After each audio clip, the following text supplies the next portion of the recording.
प्रणिपत्यवर्धमानं प्रश्नोत्तररत्नमालिकां वक्ष्ये नागनरामरवन्द्यं देवं देवाधिपं वीरम्।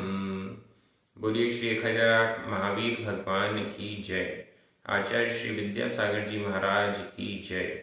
मुनि पुंगव श्री 108 सुधा सागर जी महाराज की जय। हम सभी का ये परम सौभाग्य है जो हमें आचार्य राजर्षि अमोघ वर्ष जी द्वारा रचित महान ग्रंथ प्रश्नोत्तर रत्नमालिका के अध्ययन का अवसर मिल रहा है। यह ग्रंथ निश्चित रूप से अनमोल सूक्तियों को समाहित किए हुए हैं। आज जिन 2 श्लोकों का अर्थ हम देख रहे हैं ये बेहद महत्वपूर्ण है। प्रत्येक भारतीय के लिए, प्रत्येक मानव के लिए, न सिर्फ जैन के लिए, जैन जैनेतर सभी के लिए ये श्लोक बहुत महत्वपूर्ण है। आज हम श्लोक क्रमांक 16 और 17 का अर्थ देखेंगे और कुछ प्रश्न हमारे सामने उपस्थित होंगे, जैसे अंधा कौन है, बहरा कौन है, मूक कौन है इत्यादि। बहुत अच्छे अच्छे प्रश्न और इनका जो उत्तर है वह हृदय में धारण करने योग्य है। चलिए प्रारंभ करते हैं। श्लोक क्रमांक 16। उच्चारण। कोंधो। कोंधो, यहाँ पर बीच में अवग्रह का चिन्ह है। कोंधो। यो कार्यरतः। यो कार्यरतः। को बधिरो। बधिरो। यह शृणोति। शृणोति, यहाँ पर नीचे रेफ है। शृणोति। शृणोति। न हितानि। हितानि। को मूको। मूको। यह। यह काले। काले। प्रियाणि। प्रियाणि। वक्तुं। वक्तुं। न जानाति। जानाति। जानाति। कोंधो यो कार्यरतः। कोंधो यो कार्यरतः। को बधिरो यः शृणोति न हितानि। को बधिरो यः शृणोति न हितानि। को मूको यः काले। को मूको यः काले। प्रियाणि वक्तुं न जानाति। प्रियाणि वक्तुं न जानाति। बहुत अच्छा श्लोक है और इसके 3 प्रश्न हैं। पहला, कोंधो, अंधा कौन है। दूसरा, को बधिरो, बधिर कौन है। बधिर का मतलब कि जो सुन नहीं सकता। और को मूको, मूक कौन है, बोल कौन नहीं सकता है। ये 3 प्रश्न हैं जिसके उत्तर यहाँ पर आ रहे हैं। पहला, कोंधो, संधि विच्छेद करें। कह अंधः, यहाँ विसर्ग का ओ हो गया और अंधः इसका अ का लोप हो गया जो अवग्रह के चिन्ह के रूप में है। और फिर अंधः के बाद अंधः में भी जो विसर्ग है उसके आगे यो या आया है तो इस विसर्ग का भी ओ हो गया। कोंधः, कह अंधः। कह यानी कौन, अंधः, अंधा कौन है। अंधा किसे कहते हैं, जिसकी आंखें नहीं होती हैं उसको अंधा कहते हैं। अब यहाँ पर ये तो बताएंगे नहीं कि जिसकी आंख नहीं है उसे अंधा कहते हैं। यहाँ पर ये कह रहे हैं कि वास्तव में आंखें होते हुए भी कौन अंधा है। कौन है, उत्तर देखिएगा। यो कार्यरतः, यहां भी संधि विच्छेद कर लीजिए। यह विसर्ग का ओ हो गया और अकार्यरतः, अकार्यरतः आ का लोप हो गया। यह जो अकार्यरतः, अकार्य में रत है, कार्य करने योग्य, करने योग्य को कहते हैं कार्य, और अकार्य नहीं करने योग्य। नहीं करने योग्य में जो रत है, लीन है, वो अकार्य रत है। ऐसे कार्य जो हमारे द्वारा नहीं किए जाने चाहिए, नैतिक रूप से गलत हैं, सामाजिक रूप से गलत हैं, धार्मिक रूप से गलत हैं, राष्ट्रीयता के दृष्टि से गलत हैं, बहुत सारी दृष्टियों से, वो सब हमारे लिए अकार्य हैं। इन अकार्यों में जो रत है, लगा हुआ है, वह देख नहीं पा रहा है कि करने योग्य क्या है और नहीं करने योग्य क्या है। ऐसे अकार्य में लगा हुआ व्यक्ति अंधा है। अब हम चेक कर लें कि हमारी आंखें हैं या हम अंधे हैं। ऐसा तो नहीं कि हम नहीं करने योग्य कार्यों में ही लगे हुए हैं। कई बार ऐसा हो जाता है, हम समझते हैं कि ये कार्य हमारे करने योग्य है, लेकिन जब उसका फल हमें प्राप्त होता है तो समझ में आता है कि हमने व्यर्थ में ही समय खराब किया। तो यहाँ पर कह अंधा, अंधा कौन है? यह जो अकार्यरतः, अकार्य में लगा हुआ है, नहीं करने योग्य कार्यों में लगा हुआ है, वह व्यक्ति अंधा है। दूसरा प्रश्न यहाँ पर आ रहा है, को बधिरो। यहाँ पर भी विसर्ग का ओ हो गया है दोनों जगह। कह बधिरः, बधिरः, बधिर, बधिर कौन है? बधिर का अर्थ है बहरा, जिसको सुनाई नहीं देता। कौन ऐसा व्यक्ति है जिसको सुनाई नहीं देता? कान तो हैं, काम करते हैं, सुनना भी आता है, लेकिन कान होते हुए भी बहरा कौन है?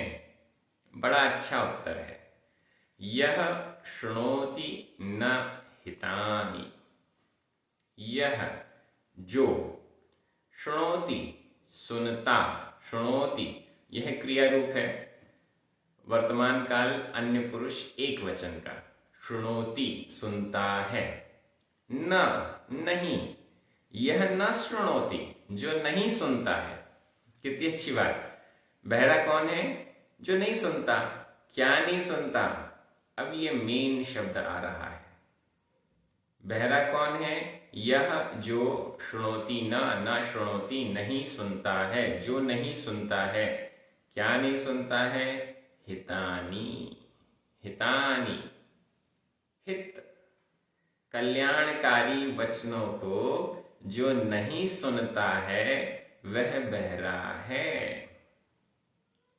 कल्याणकारी, हितकारी वचनों को, अपने भले को, कोई कह रहा है कि आप ऐसा मत कीजिए, ये आप गलत कर रहे हैं, मुनि महाराज प्रवचन कर रहे हैं, सच्चे देव जिनवाणी में कह रहे हैं कि हमें ऐसा करना चाहिए, ऐसा नहीं करना चाहिए इत्यादि।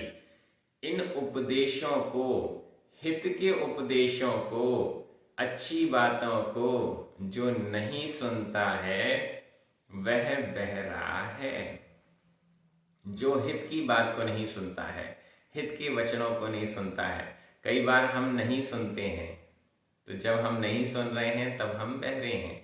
हमारे बड़े जन, हमारे माता पिता, हमारे गुरुजन हमें अच्छी बात बताते हैं कि यह आदत अच्छी नहीं है, यह कार्य अच्छा नहीं है, इसको हमें ऐसे करना चाहिए, सलाह देते हैं, लेकिन हम नहीं सुनते हैं।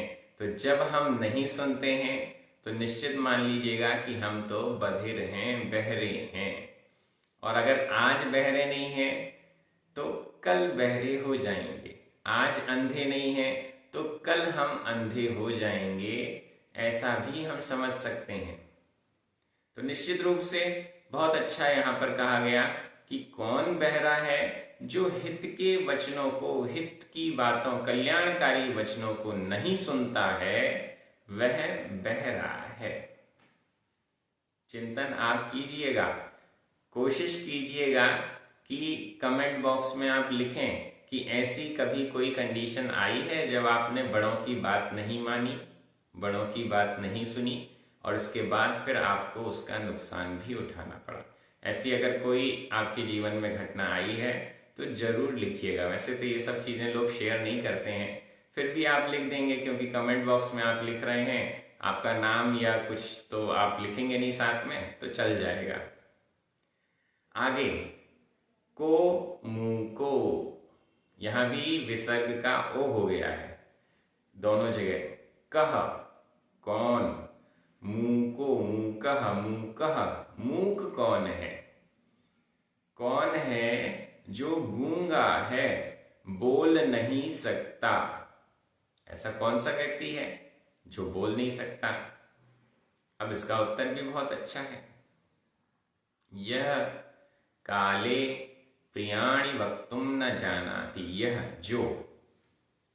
जो काले समय आने पर, अवसर पड़ने पर, समय आने पर, प्रियाणि वक्तुम न जानाति, प्रियाणि प्रिय वचन, वक्तुम बोलना, न नहीं, जानाति जानता है। जानाति यह भी क्रिया रूप है, वर्तमान काल अन्य पुरुष एक वचन का। जानाति जानता है, शृणोति सुनता है, न जानाति नहीं जानता है। क्या नहीं जानता है? वक्तुम न जानाति, बोलना नहीं जानता है। क्या बोलना नहीं जानता है? काले समय आने पर, हमेशा प्रिय बोले ऐसी कोई बात नहीं है। देखिए कितनी अच्छी बात है, हमेशा हमें प्रिय बोलना पड़ेगा ऐसा नहीं कह रहे। हमेशा प्रिय बोलते हैं तब तो सज्जन के भी सज्जन हैं। हमेशा प्रिय बोल रहे हैं तो मुनिराज की भाषा समिति हो जाती है। लेकिन कौन गूंगा है, बोल ही नहीं सकता? कभी कभी तो बोल लो तो गूंगे नहीं कहलाओगे। तो जो बोल ही नहीं सकता, परमानेंट गूंगा है, वह कौन है? जो समय आने पर भी प्रिय नहीं बोल सकता। अब जैसे किसी को हमें शुभकामनाएं देनी है, हमारा मित्र है, उसको कुछ सफलता मिली, वो फर्स्ट आ गया, अब उसको हमें बधाई देनी है, शुभकामना देनी है, तब भी हम नहीं बोल पा रहे। हमारे लिए किसी ने मदद की और हम उसको धन्यवाद नहीं बोल पा रहे। हमारे लिए किसी ने उपकार किया, हम उसको धन्यवाद नहीं दे पा रहे, उसकी प्रशंसा नहीं कर पा रहे, प्रिय वचन नहीं बोल पा रहे, तो इसका मतलब हम गूंगे हैं। यह जो काले समय आने पर, आवश्यकता होने पर, ऐसी आवश्यकता जहां पर अधिकांश व्यक्ति प्रिय बोलते ही हैं, उस समय भी जो व्यक्ति बोलना न जाने, इसका मतलब है यह तो गूंगा है। काले समय आने पर यह जो प्रियाणी, प्रिय वचन, बहुवचन में है ये प्रियाणी, प्रिय वचन, वक्तुम बोलना न जानाति नहीं जानता है, वह मूक है, वह गूंगा है। चलिए, श्लोक बड़ा सरल है, मैं हिंदी अर्थ एक बार बोल रहा हूं, आपकी नजर तुरंत संस्कृत शब्दों पर जानी चाहिए। अंधा कौन है? जो अकार्य में रत है, वह अंधा है। कौन बहरा है? उत्तर, जो हित की बातों को नहीं सुनता है। कौन गूंगा है? उत्तर, जो समय आने पर प्रिय वचन बोलना नहीं जानता है। अब हम अगले श्लोक में चलते हैं, श्लोक क्रमांक 17। यह भी बहुत अच्छा है। आज के इस वीडियो को तो आप सभी को भेजिए और सभी से आग्रह कीजिए कि इसको पूरा देखें, क्योंकि इसमें जो भी बातें कही गई हैं वो प्रत्येक मानव के लिए हैं। श्लोक क्रमांक 17, उच्चारण। किम किम मरणम मरणम, मूर्खत्वम मूर्खत्वम, आधा व बिंदी, मूर्खत्वम। किम किम चानर्घ्यम चानर्घ्यम। यहाँ पर आधा घ और य, फिर उसके ऊपर रेफ और बिंदी, ये सब है। चानर्घ्यम। ना, जब रेफ का उच्चारण होगा तो आगे होगा, ना के बाद। चानर्घ्यम। यदवसरे, यदवसरे, यदवसरे। दत्तम, दत्तम। आमरणात् किम, आमरणात् आधिता तक। आमरणात् किम। शल्यम, शल्यम। प्रच्छन्नम आधा छ, प्रच्छन्नम। यत् आधिता तक, यत् कृतमकार्यम, कृतमकार्यम। किं मरणं मूर्खत्वं, किं मरणं मूर्खत्वं। किं चानर्घ्यं यदवसरे दत्तं, किं चानर्घ्यं यदवसरे दत्तं। आमरणात् किं शल्यं, आमरणात् किं शल्यं। प्रच्छन्नं यत्कृतमकार्यं, प्रच्छन्नं यत्कृतमकार्यं। बहुत अच्छा यह श्लोक। इसमें दो प्रश्न आए हैं, दो बार किम शब्द आया है। पहला किम मरणम, मरण क्या है, और दूसरा किंचानर्घ्यम, और अनर्घ क्या है। इन दो प्रश्नों का तीसरा एक और आया है, आमरणात् किम। यहां भी किम शब्द थोड़ा सा छुपा हुआ था। आमरणात् किम शल्यम, शल्यम किम, शल्य क्या है। ये तीन प्रश्न हैं। मरण क्या है, अमूल्य अनर्घ्य अमूल्य क्या है, और शल्य, शल्य यानी कांटा क्या है। अब इसके उत्तर तो हमको समझने पड़ेंगे, बहुत जरूरी है। सांस रुक गई तो मरण है क्या। अब देखिए यहाँ क्या बता रहे हैं, किम मरणम, मरणम किम, मरण क्या है, मरना क्या है, जीना क्या है, ये तो बताया गया था। किम जीवित मनवद्यम। अब मरना क्या है ये भी देख लीजिए।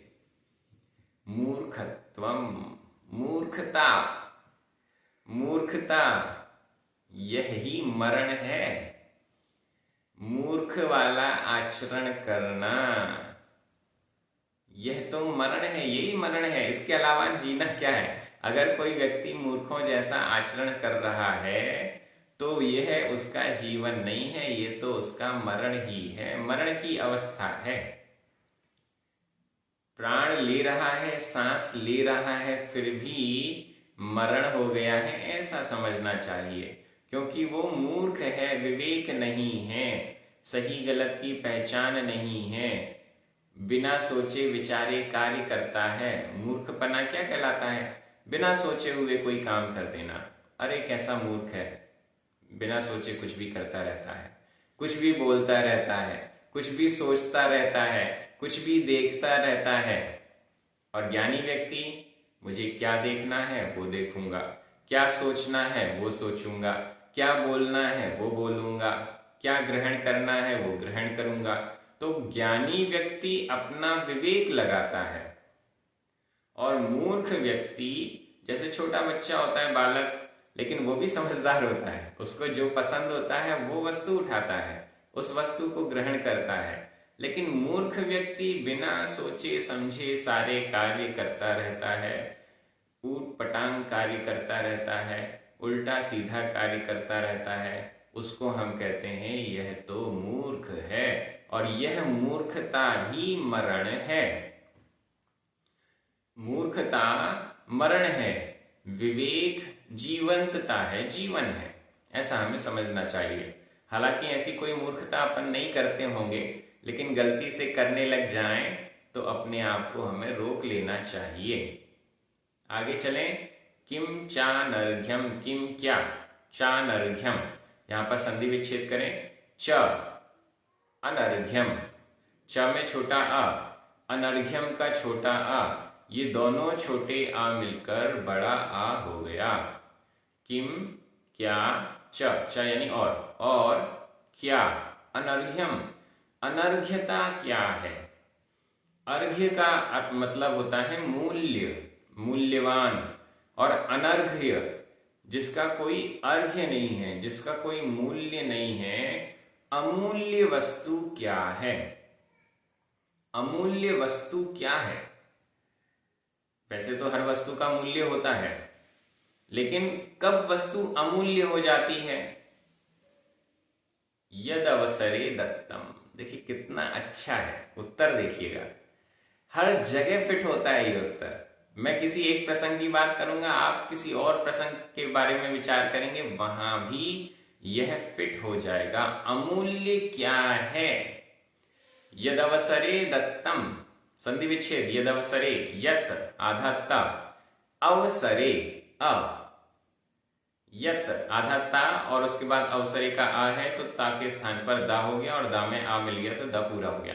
यत यानी जो, अवसरे अवसर में, सही समय पर, दत्तम दिया हुआ ही अनर्घ्य होता है।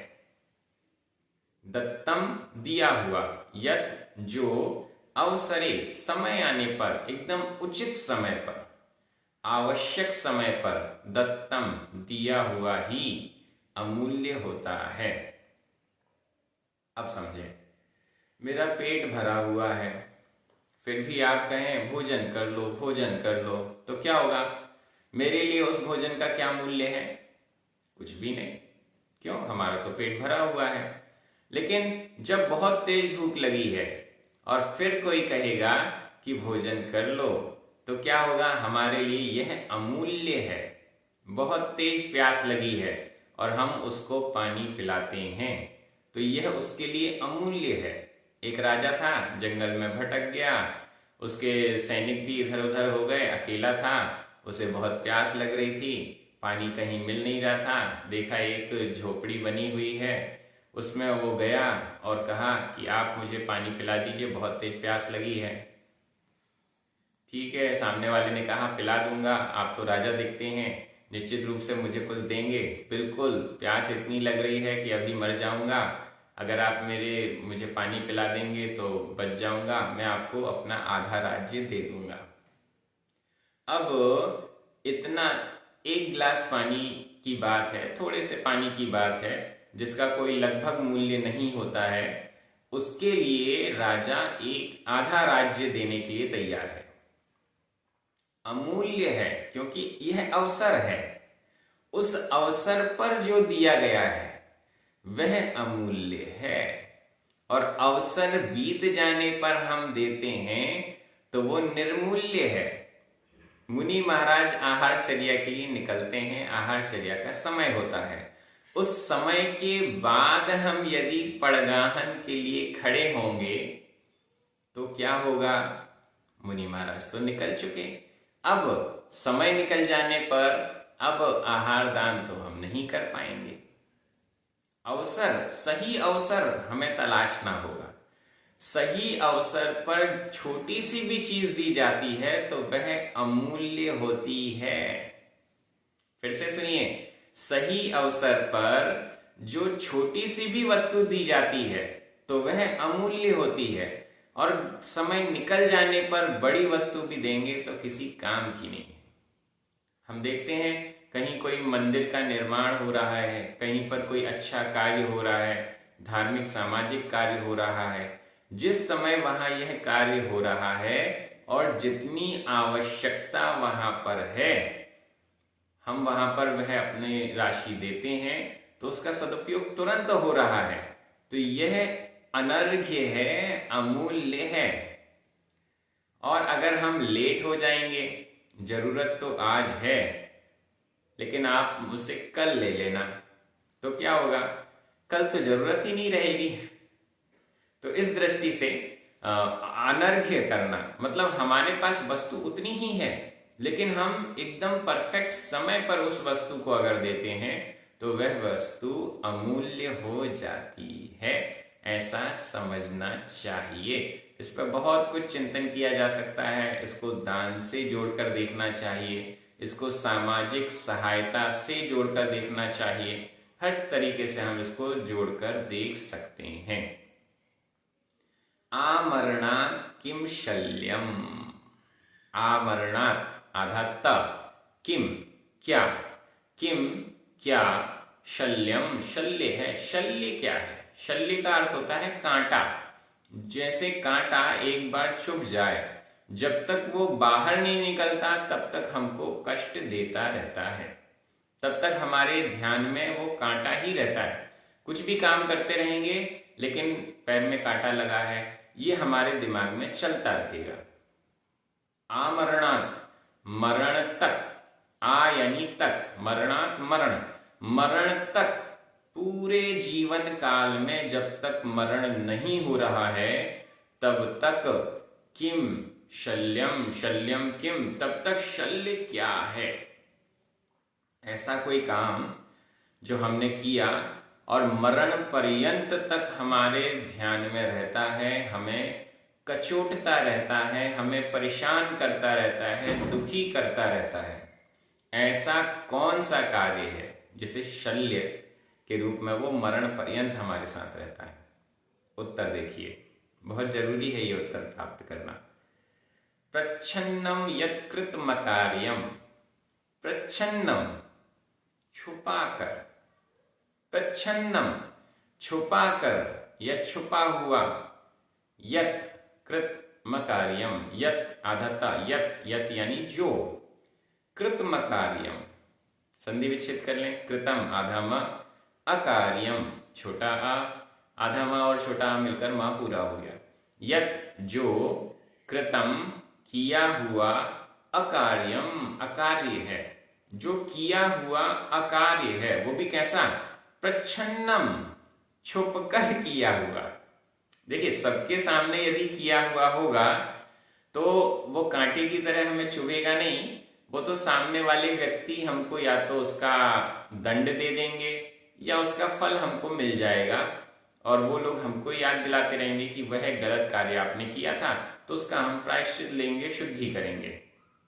लेकिन जो हमने छुप कर किया है, प्रच्छन्नम, प्रच्छन्न रूप से छुप कर, यत जो कृतम किया हुआ अकार्य है, छुपकर किया हुआ जो पाप है वह शल्य की तरह मरण पर्यंत तक कष्ट देता है, दुखी करता है।